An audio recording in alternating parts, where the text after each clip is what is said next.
Since the release of the film Back to the Future, enthusiasts from all over the world dream of inventing the hoverboard of Marty McFly.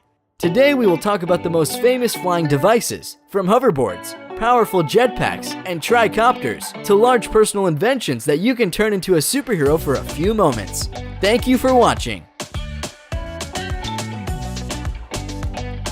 First of all, there are two machines that remind the hoverboard in its usual form. It's Hendo and Lexus hoverboards. The old school, hovering board by Hendo. Yes, it looks like the one Marty had in the second part of Back to the Future. Not so cool, but real. But for the next couple of decades, you can forget about the opportunity to get to the office on such a board. This hoverboard is only able to fly on an aluminum or copper surface. It's basically uncontrollable and emits a loud piercing sound, which makes this invention almost pointless. The next project was Lexus Hoverboard Project that was started with the participation of scientists specializing in magnetic levitation.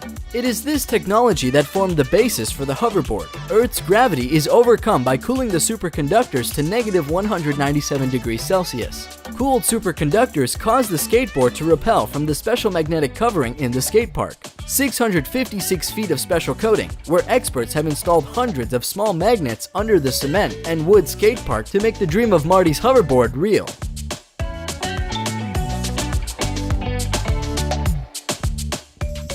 Now, we turn to the list of real jetpacks. And the first among all is Jetpak Aviation's JB9, that bills itself as the world's only jetpack. The device can carry a total of 10 gallons of kerosene and uses small-scale airplane engines mounted to each side that provides upward thrust. These engines mix ambient air with their exhaust gases to bring temperatures down to a comfortably warm airstream that can keep users floating in the air. David Mayman, the Australian inventor of JB9, debuted his device by flying it over the Hudson River and around the iconic New York landmark. On the left hand, I've got a twist grip controlling yaw, says Mayman. If I turn my hand to the left, I spin to the left. You'll see some little yaw vanes at the bottom of each engine, a little cup that tilts backward and forward. To go forward or backwards, which requires pitch, effectively what I'm doing is pushing both handles down. That'll make me go forward. With JB9, you can take off and land from absolutely vertical. You can get an initial climb rate of 500 to 1,000 feet a minute and a speed of 60 miles per hour. So if you can imagine walking out your front door and being able to take off from your porch, it can be real today. But pilot David Mayman and creator Nelson Taylor went further. In 2016, he presented the new jetpack JB10. David Mayman, the Australian pilot of the JB9, debuted his new JB10 by flying it over the Principality of Monaco. Powered with two engines that produce more than 1,000 horsepower, the new device can gain the horizontal speed of up to 120 miles per hour.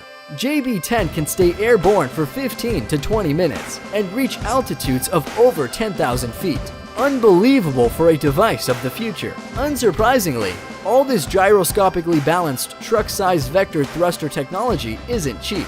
Jetpak Aviation plans to start selling the JB10 in 2019, but to get your hands on one, you'll need to shell out about $250,000.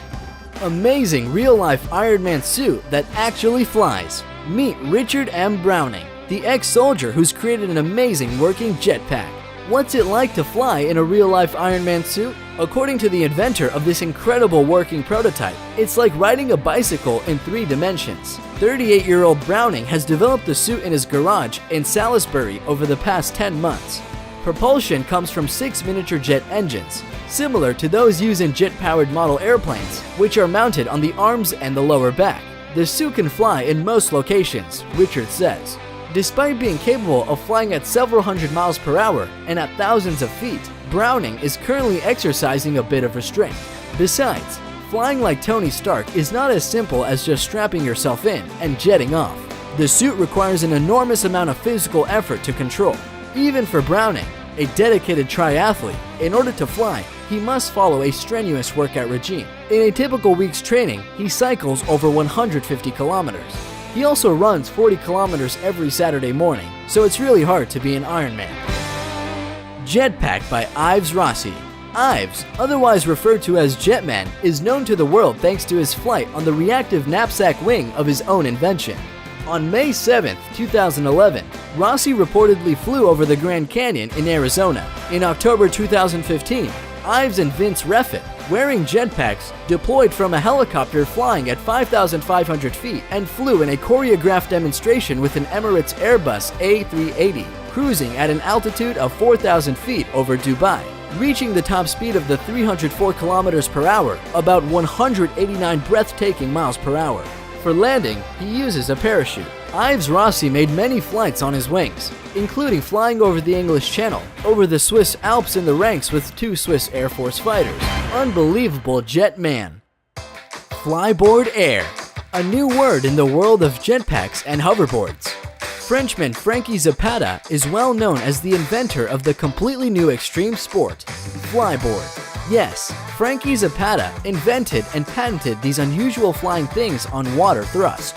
The new flying board is devoid of all connection with the earth. No more hoses, no water, no hydrocycles. Only you and the flyboard with its built-in powerful turbine at the bottom. It is stored on the pilot's back in a special tank. To control the board, you use a remote, and if you are lucky enough to own the first model, you can use the first remote as well. The flyboard is capable of lifting a person to 9,800 feet in height, and the flight time doesn't exceed 10 minutes with a full tank. The maximum flight speed is about 93 miles per hour, but no one has tested it yet. During the first flight test of his brainchild, Frankie decided to play it safe, so he only rose 98 feet above the surface of water, developing a top speed of 34 miles per hour. The Scorpion 3, a single-seat electric-powered hoverbike by a Russian company that builds drones.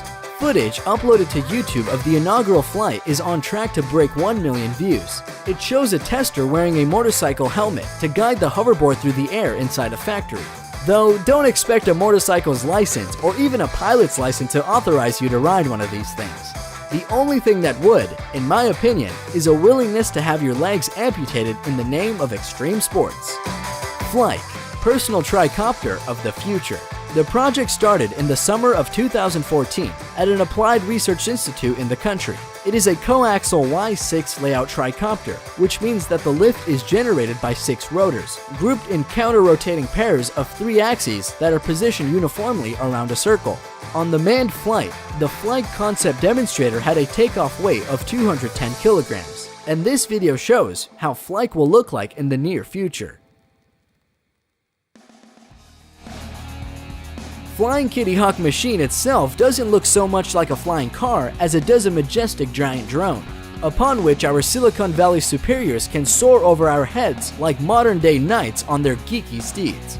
Powered by 8 propellers, Kitty Hawk can reach speeds of 25 miles per hour. The flyer weighs only 220 pounds, which means you won't need a license to fly it, and it's legal to operate in the United States, so long as you fly it over water in uncongested areas. Des So Molnar hates traffic, so he's built a flying machine. The G2 is constructed using a steel and carbon fiber frame paired with a stock Suzuki GSX R600 motorcycle engine and a carbon steel propeller. The propeller disengages with the rotor and engages with the transmission, allowing the vehicle to achieve speeds of up to 200 miles per hour on the ground and 90 in the air. Mad Max in real life.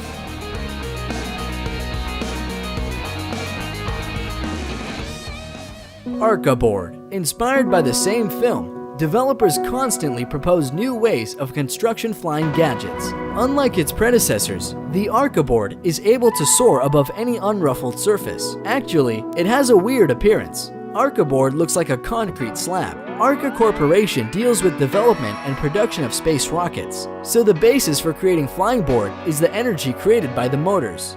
The flight of the device provides 36 electric motors with a total power of 272 horsepower. These start the appropriate number of channeled fans. As a result, Arca Board can raise a passenger up to 242 pounds and fly about 1.2 miles at speeds of up to 12.4 miles per hour. The resources of lithium batteries suffice a maximum of 6 minutes, and then the batteries need to be reloaded for 6 hours. Omni Hoverboard. This hoverboard consists of 8 propellers, which lift it into the air. The device is made out of carbon fiber. Power engines, which produce a total power of about 40 horsepower, are carried out through 12 batteries. But unfortunately, This hoverboard can be in the air no longer than a minute and a half. During the first test run, it overcame a distance of 3,000 feet.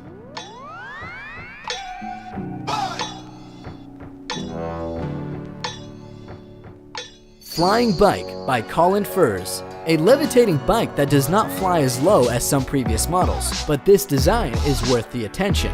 In addition to these things, Colin Furze's channel is full of cool inventions. You'll find the link to his channel in the description. Our list is coming to an end, and it's time to chill with Hammock Drone. There is a rumor that it is just a well-executed VFX trick in a commercial for Dutch insurance company. Anyway, the idea is as simple as it is beautiful. It's a hammock that not only can move, but can float just about anywhere. While drones are poised to change the worlds of commerce and food delivery, perhaps we should be focusing on how they can change the world of luxury as well. Thanks to all for watching.